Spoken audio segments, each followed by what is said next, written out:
I passed a group of beggars actually, in front of an estate in Abuja, and this is what I heard them discussing. In this present world where we are, there are a lot of things going on. It is advisable to safeguard all personal information from the public and individuals you do not trust or have a close relationship with. Sometimes the way you talk, or sometimes the way one talks in public, may land them into trouble, as you can never tell who is listening to your phone calls or conversation.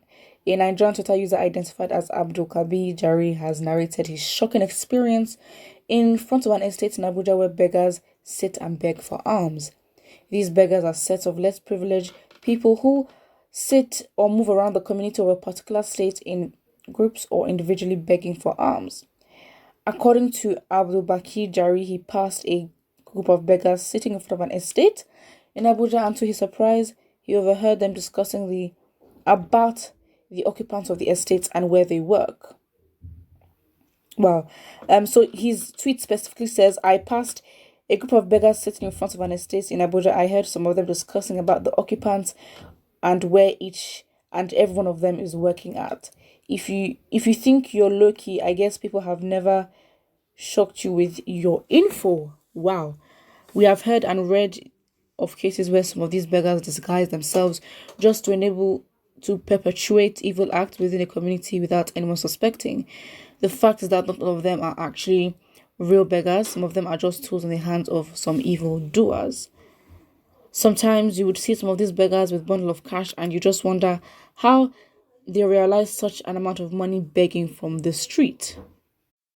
As stated earlier, we just have to be very careful of what we say and do in public, as we can never tell who could be spying or monitoring us. The tweet got some reactions as other Twitter users had their own past experience to narrate. So another person in replying to the tweet says, my sister's she tears her shopping receipt because of her domestic staff. Doesn't discuss financial transactions in their presence. Yet I heard one saying, Oga get money. My boyfriend saw the picture I snapped in front of the car and said it's specific million. And when my sister travels abroad, she lies that it's Lagos. These people still find out. She always chants no money. Yet it's insiders who feed the beggars info. True. Even the beggars thought they were just gossiping amongst themselves, not knowing they're on social media. That's why you need to treat them decently. You'll be shocked when people tell you your info.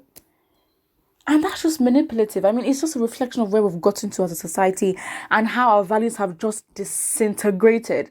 And when the elderly, not the elderly, but like the older people in the community, when they always stress about how the young girls are spoiling it, not necessarily, but obviously times do change. But then when they really talk about how things were before and how there was literally, the people had values. No one was messing with each other and they respected each other. There was that communal feeling. Of course, you never really know the intentions of people, but we could easily trust each other. There was a time, and indeed there was a country, even though the country was not really meant to be, but there was a country because the people made it who it was. But at the end of the day, you've got to adapt to your environment. If it's changing, you've got to change with it too. It doesn't mean for every situation you do, but someone here says there's this one guy in our area. His name is Manager. He knows virtually everybody in the area. A great AI. Same with that woman who sits in front of our house in Kundila. You see, I think that's the thing, and I understand why people are so private, because it's not, people just can't be knowing your details and how you operate, the things that you do. It's just, it's weird. Someone says people watch, especially those who you feel are not significant. That's what a lot of people miss it. Absolutely right. Absolutely true.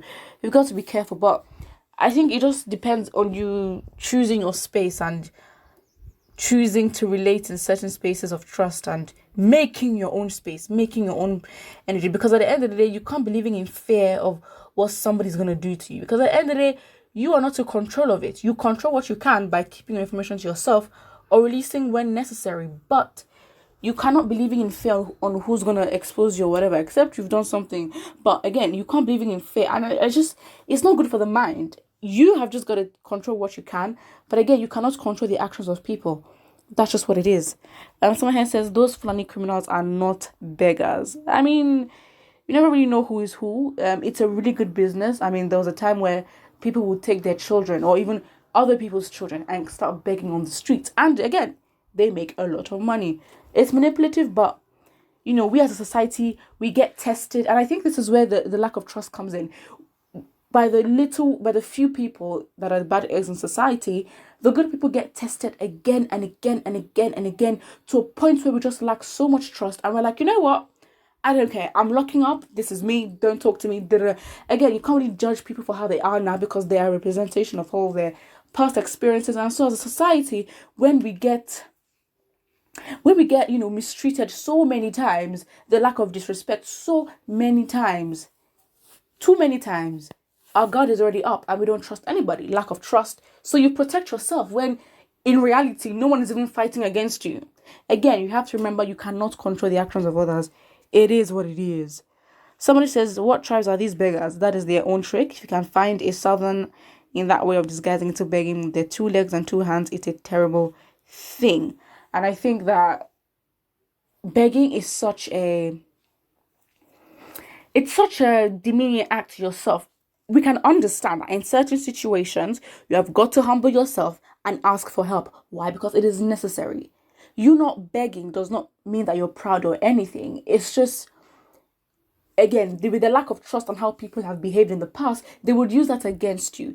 And I feel like in the South, people do beg, people do ask for help, but it's not as bad as the northern part of the country. And I feel, no, it's a fact. It is very annoying to have a community. At the end of the day, growing up, it's a stereotype, but then as you actually see with the functions of their culture and how the power play between authority and, the subject is so strengthened and so intensified, the subjects in this case, they sort of lose their own power as beings to make their own decisions and depend. And of course, it's a form of mind control. And unfortunately, religion and other societal functions have been manipulated to gain this kind of access to people's minds and control them. And it's absolutely sad. Not that it doesn't happen in the South, but it is way worse in the North. And it is very embarrassing. Begging people, always begging. And it's like, it's just annoying. It's not something that you should want to see. We understand the country is a certain way. We do understand that. We absolutely do understand that actions lead into it. But at least beg with class. I don't know. People are desperate to do what you can to survive. It is what it is. But yeah, be careful. Control what you can. What you cannot control is out of your control. But again, prevention is really better than cure. The best form of ammunition is prevention. That's what it is. Put what you think about this in the comment section below. Do not forget to like and subscribe.